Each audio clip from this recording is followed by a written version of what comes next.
ادھر اہل مدینہ نے جب سے رسول اللہ صلی اللہ علیہ وسلم کی روانگی کی خبر سنی تھی، روزانہ صبح ہی صبح حرہ کی طرف نکل جاتے تھے، اور جب سخت دوپہر ہو جاتی تو واپس پلٹ آتے۔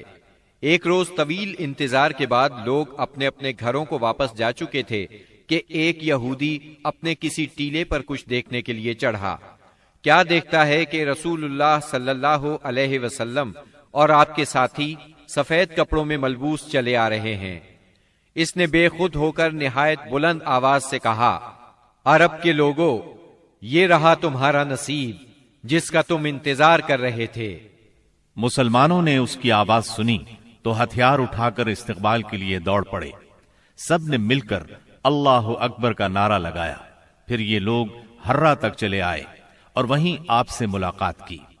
اس کے بعد آپ داہنی جانب مڑ گئے اور قباء میں بنی عمرو بن عوف کی آبادی میں قیام فرمایا۔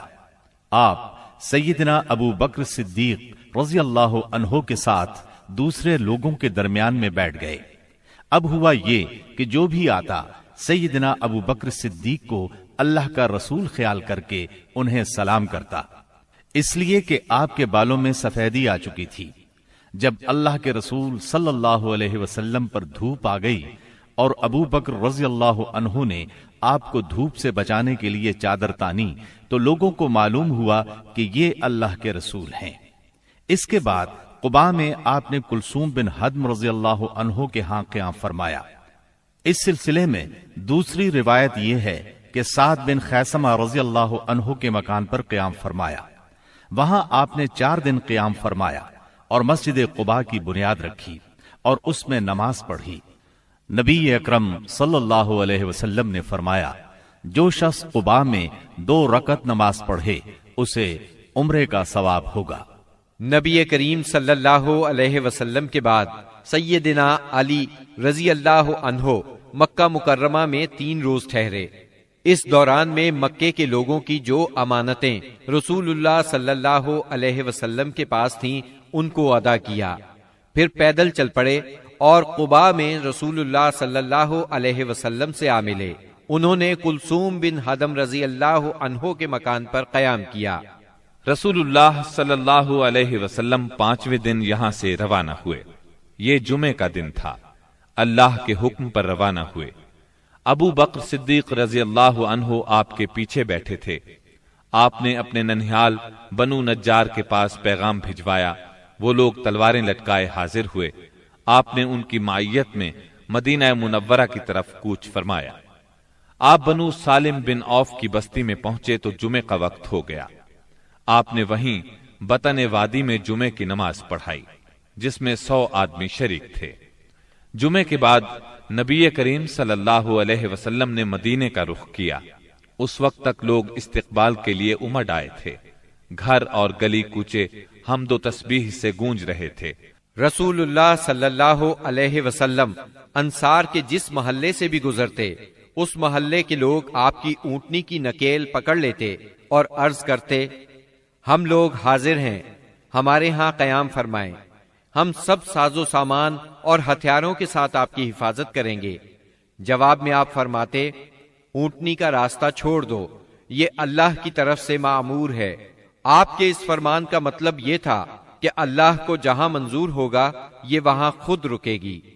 چنانچہ اونٹنی اس جگہ رکی جہاں آج مسجد نبوی ہے۔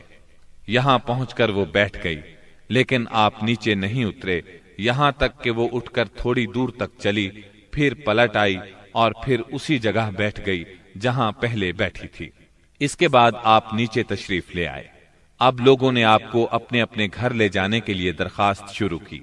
ایسے میں سیدنا ابو ایوب انصاری رضی اللہ عنہ نے جلدی سے اونٹنی کا کجاوا اٹھا لیا اور اپنے گھر لے گئے۔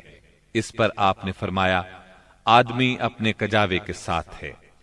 ادھر سیدنا اسعد بن زرارہ رضی اللہ عنہ نے آ کر اونٹنی کی نکیل پکڑ لی، چنانچہ یہ اونٹنی انہی کے پاس رہی۔ صحیح بخاری میں سیدنا انس رضی اللہ عنہ سے روایت ہے کہ نبی صلی اللہ علیہ وسلم نے فرمایا، یہاں سے ہمارے کس آدمی کا گھر زیادہ قریب ہے؟ سیدنا ابو ایوب انصاری رضی اللہ عنہ فوراً بول اٹھے، اے اللہ کے رسول، میرا۔ یہ دیکھیے یہ رہا میرا مکان اور یہ رہا میرا دروازہ۔ نبی کریم صلی اللہ علیہ وسلم نے فرمایا جاؤ اور ہمارے لیے قیلولہ کی جگہ تیار کرو۔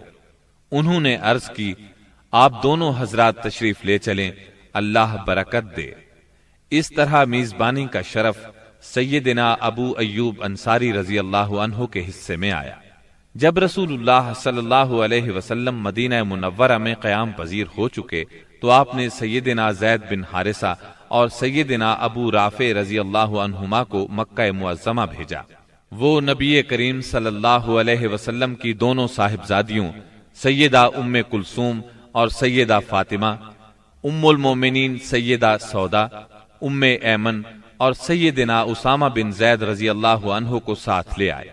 ان کے ہمراہ سیدنا ابو بکر صدیق رضی اللہ عنہ کے فرزند عبد الرحمن بن ابی بکر بھی اپنے گھرانے کے افراد سیدہ ام رومان، سیدہ عائشہ اور سیدہ اسماء رضی اللہ عنہن کو لے کر مدینہ منورہ آ گئے۔